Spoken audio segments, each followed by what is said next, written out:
Do you have an Amazon Alexa enabled device? You can now listen to my podcast on that device. Just go to Alexa Skills, search for K-12 Education Untangled, click Enable to enable that skill, and voila! You're now able to listen to my podcast via your Alexa enabled device.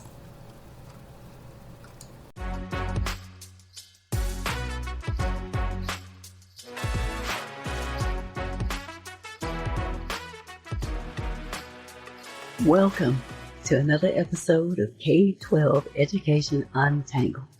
My name is Dr. Kim J. Fields, former corporate manager turned education researcher and advocate, and I'm the host of this podcast. I got into this space after dealing with some frustrating interactions with school educators and administrators, as well as experiencing the microaggressions that I faced. As an African American mom, raising my two kids who were in the public school system, I really wanted to understand how teachers were trained and what the research provided about the challenges of the public education system. Once I gained the information and the insights that I needed, I was then equipped to be able to successfully support my children in their educational progress. This podcast is at the intersection between education research and parental actions.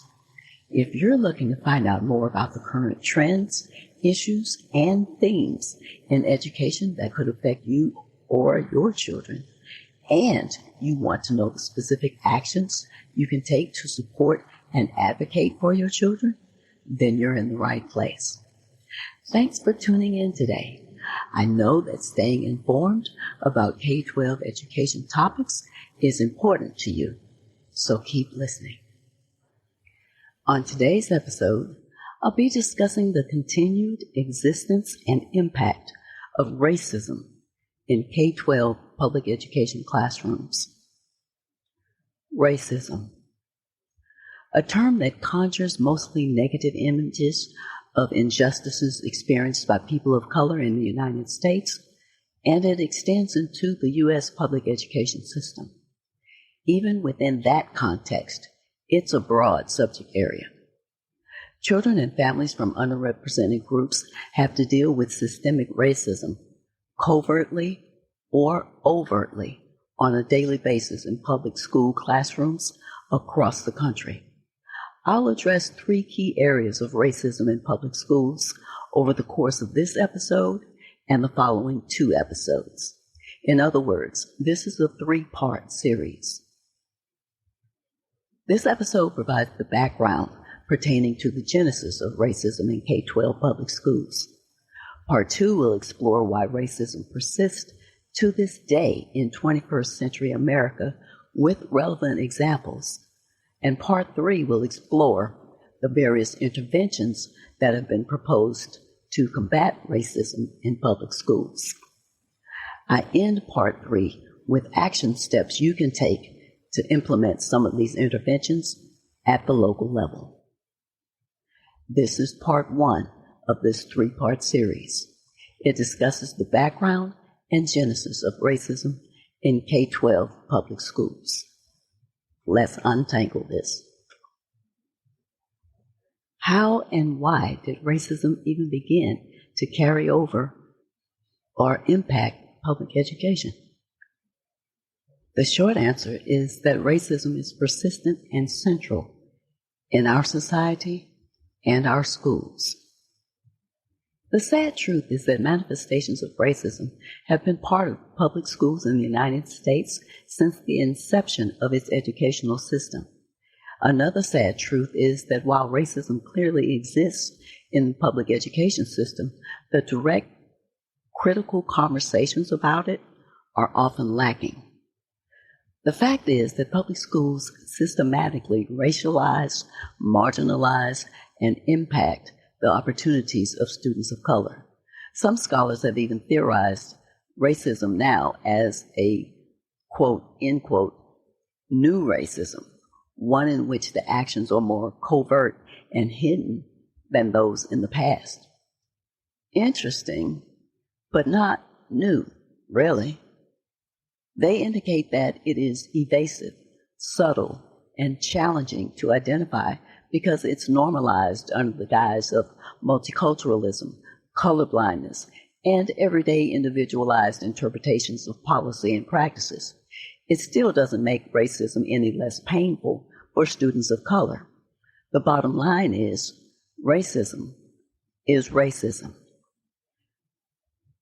An article centers research that highlights racism permanence and significance in the lives of students of color through manifestations like subtle racism, anti-racist racism, and everyday racism.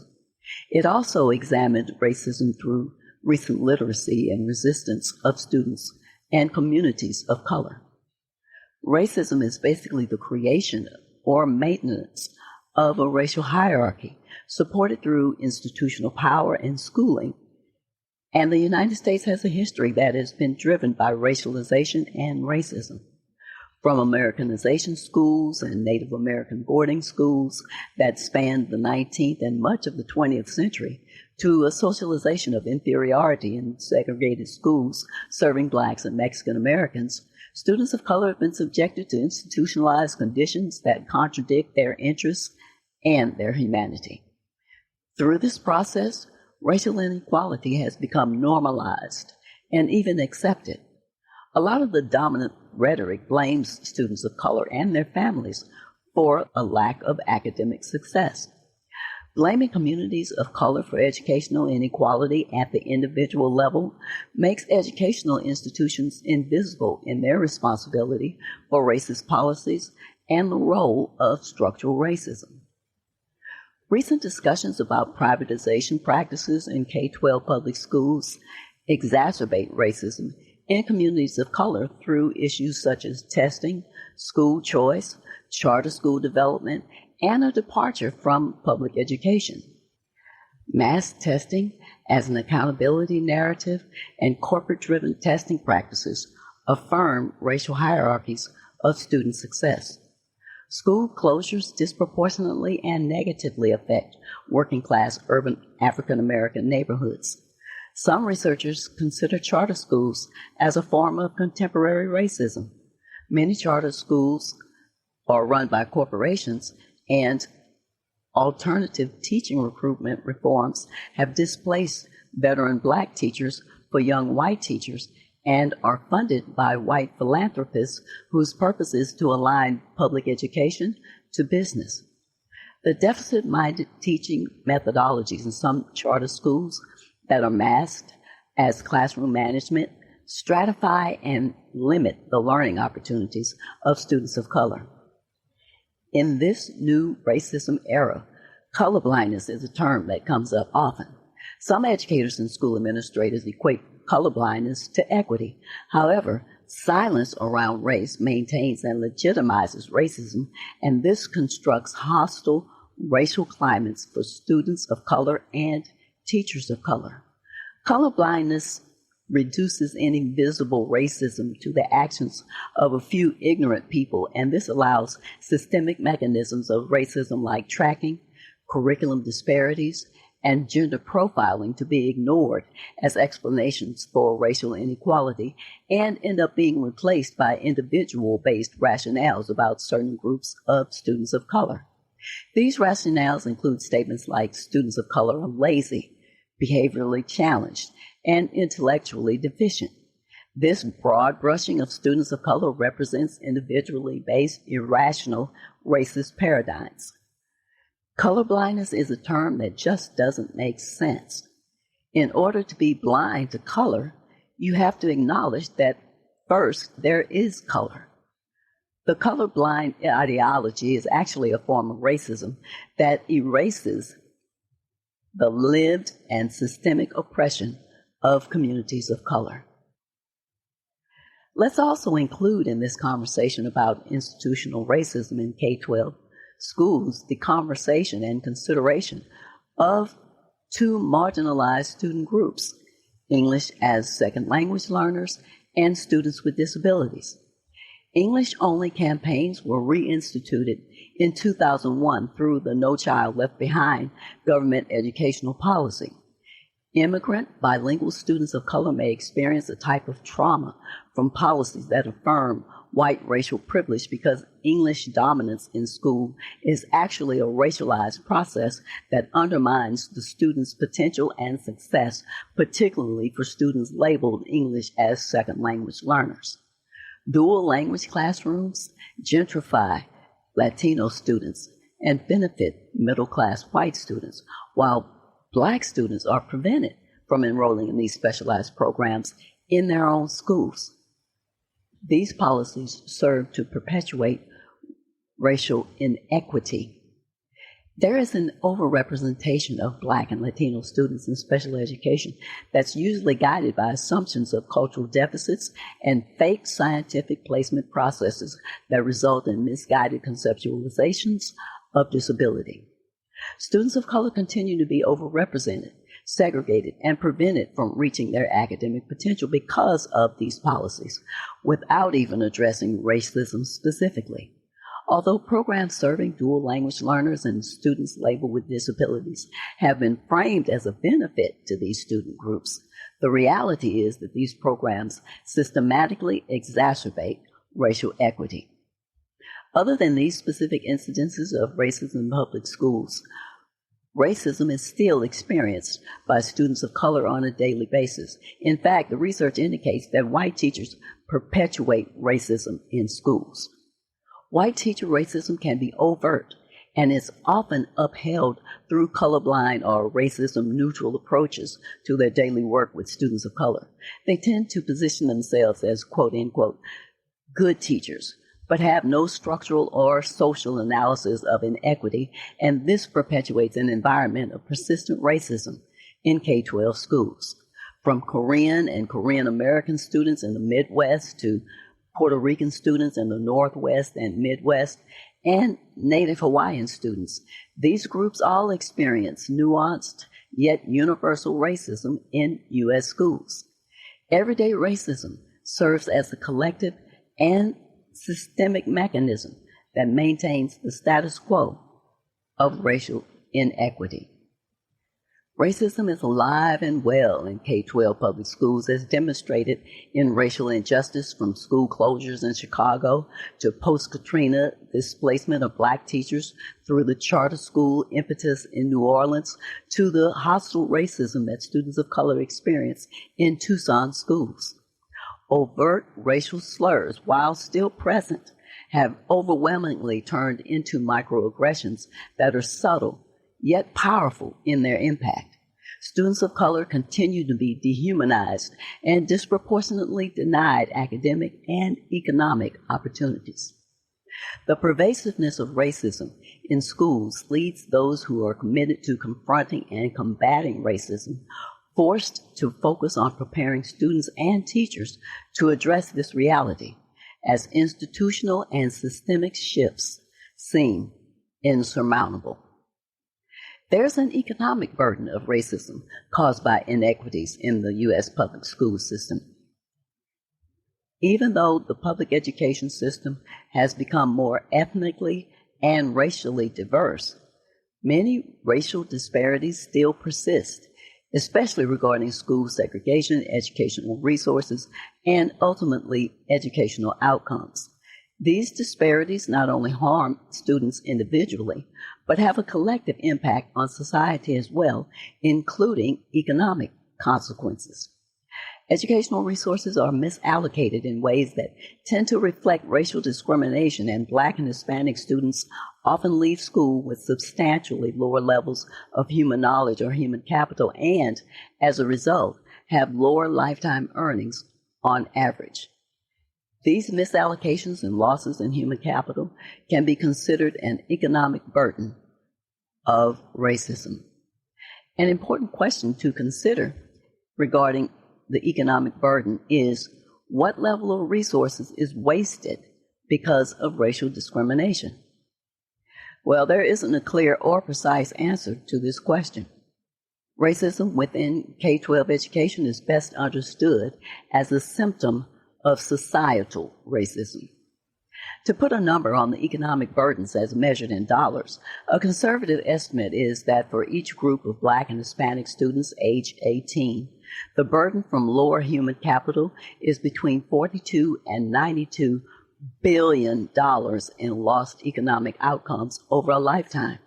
For schools and districts, the costs of racial disparities incurred each year from kindergarten through 12th grade cost about $400 million on school discipline, $3.8 billion on special education, $3.2 billion on grade repetition due to these students having to repeat a grade, and about $100 million on direct spending to combat racism. Again, these are conservative estimates.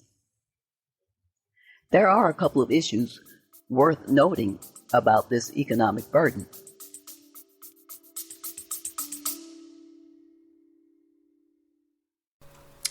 Love my show?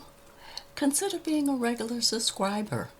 You can subscribe for as little as $3 per month.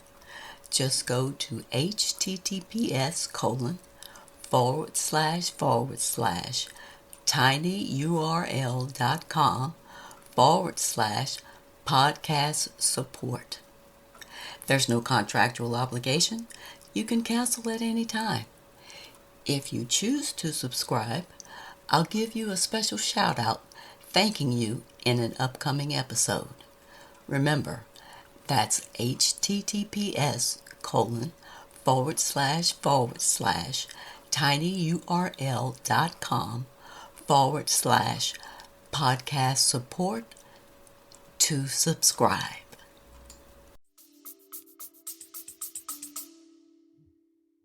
One, racial disparities need to be investigated as to how economically important they are and how much society pays when racial discrimination is pervasive.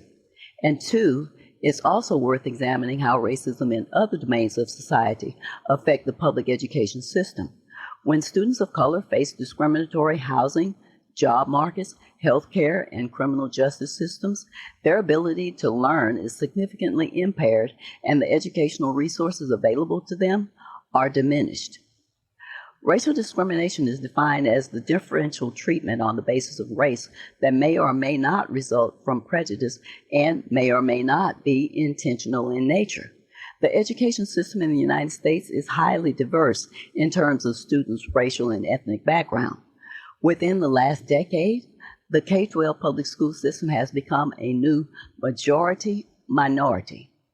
The new majority is 15% Black, 27% Hispanic, 5% Asian, 4% biracial, and under 1% Pacific Islander and American Indian Alaska Native. The remaining 48% of public school students are white. Given all of this, the public education system still exhibits significant racial segregation in enrollment and strong racial disparities in resources, instruction, and outcomes. There are significant racial disparities that exist across the public education system. These disparities arise because the school system is heavily segregated. 48% of Black and 60% of Hispanic students are in schools where their enrollment is more than 75%. Yet, the racial composition of the educators in those schools doesn't match that of the student body. Less than 1/4 of teachers and principals are non-white.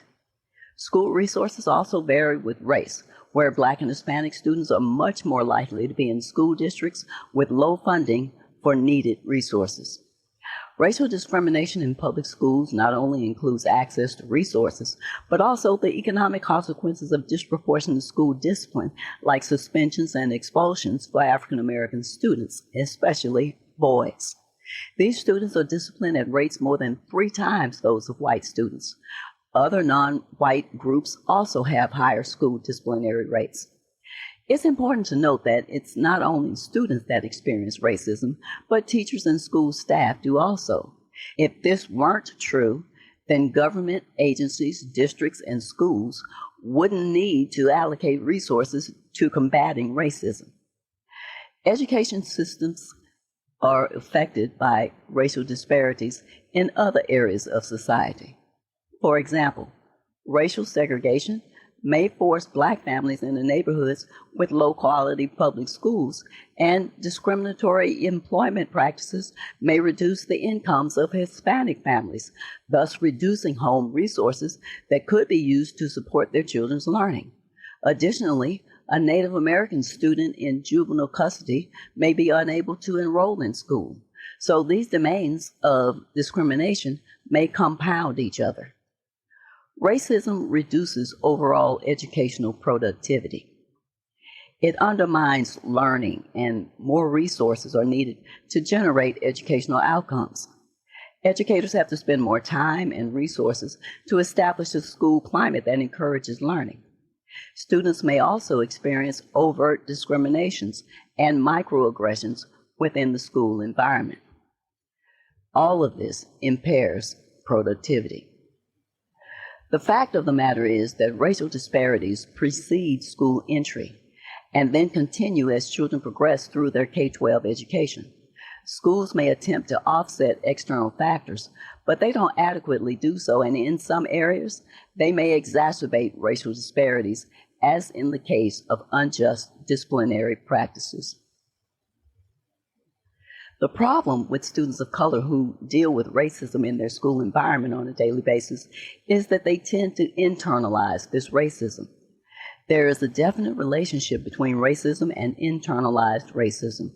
Internalized racism is the conscious and unconscious acceptance of a racial hierarchy in which whites are consistently ranked above people of color. It also includes the internalization of the beliefs, values, and worldwide views inherent in white supremacy that can potentially result in negative self or racial group concept. White supremacy is seen throughout the United States society, and it includes daily, subtle, and less blatant manifestations. Certain factors in schools contribute to the development of internalized racism. Notable African Americans from Carter Woodson to Malcolm X and Bell Hooks spoke theoretically and personally about racism within the public education system. They all described school as a place entrenched with white supremacy, where students of color were socialized toward a negative self and a racial group deception, and they were critical of the school's role in internalized racism. Teachers play a large role in the development of how students perceive themselves and the world around them. Many students of color grow up having few to no minority teachers within their entire academic career. Schools reinforce racial hierarchies, and the students of color within those schools internalize this racism. Discussions of race and racism are unfortunately uncommon in many K-12 classrooms, and this has dire consequences for students of color because they can internalize that their race and culture are not valued. Teachers in elementary schools regularly reinforce racial and cultural hierarchies in both overt and underlying ways.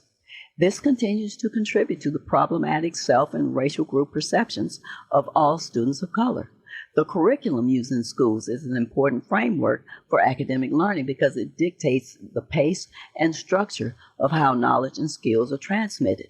In the majority of schools in the United States, curriculum often reinforces the hierarchical status quo of white supremacy, thereby rendering the race and cultures of non-whites inferior.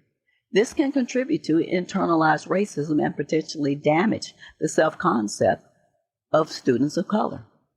Schools with student populations that are majority students of color have been found to have drastically poor resources, more unqualified teachers, and less adequate facilities than majority white schools. Changing housing patterns and court decisions have contributed to the resegregation of the United States schools, where low-income students of color have little to no opportunities to quality education. This consistent, unequal distribution of quality resources reflects racist educational practices and policies that perpetuate inequality in communities of color. Perpetual educational inequality is a manifestation of racial hierarchy in which whites are consistently ranked above people of color. Students of color can internalize this racism that's embedded in the lack of educational resources available to them, and as a result, they unconsciously accept the racial hierarchy that places them below their white counterparts. Unequal resources, racial segregation, and poverty are intertwined into a complicated system of subordination that results below educational achievement for students of color. Internalized racism plays a key role in the cycle of inequality, and in the cycle of subordination, the people being denied opportunities to achieve and excel must believe in some way that their quote-unquote failure in attaining educational opportunities is a result of their own lack of abilities and effort.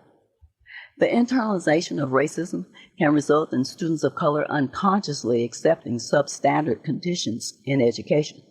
This can lead to low academic achievement and high dropout rates for many students of color. Internalized racism plays a role in low achievement rates of students of color.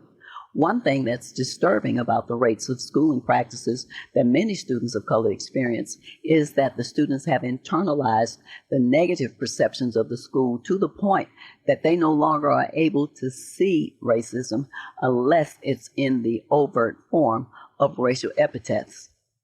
This is problematic to all students of color who internalize the negative perceptions of themselves and their racial ethnic groups, and may explain why many of them do not graduate.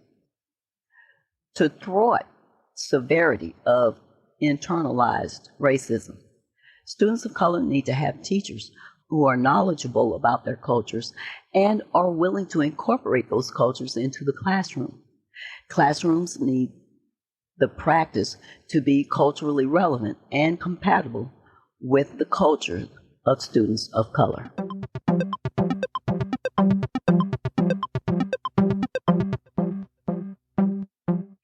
Here are this episode's takeaways. In order to move forward with any hope of combating racism in U.S. public schools, this issue needs to be taken seriously and discussed far and wide, because the only way to stop racism is for the majority culture to stop being racist. The real sickness in this society is that all of its manifestations are geared to the maintenance of white superiority. This extends from society to the public education system. Given that racism is central to the operation of institutions in the United States as well as the social order, it is enmeshed in the fabric of this country's society, so much so that it appears both normal and natural for people in the majority population group in the United States, in society as a whole, and specifically in schools. The sad truth is that manifestations of racism have been a part of public schools in the United States since the inception of its educational system. Another sad truth is that while racism clearly exists in public education system, a direct critical conversation about it is often lacking.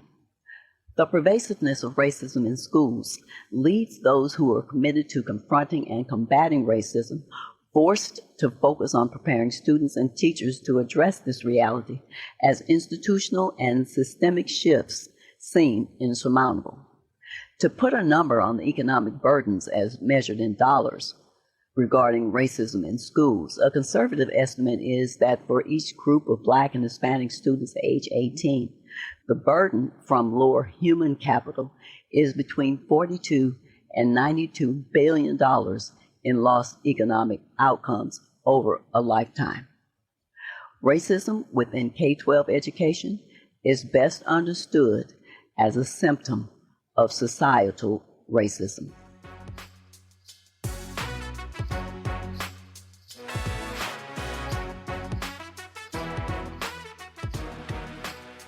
If you don't want to miss out on any of the content that I have provided or what I'll be providing next, then be sure to subscribe to my podcast on whatever platform you're listening to this. Do me a favor and remember to share my podcast with anyone that you think would find it valuable. That includes your friends, family, and community. Thanks for listening today. I hope you'll come back for more K-12 educational discussions with even more exciting topics to untangle. Be sure to stay tuned. On the next episode, I'll continue with part 2 of my discussion about addressing racism in K-12 schools. Until next time, aim to learn something new every day.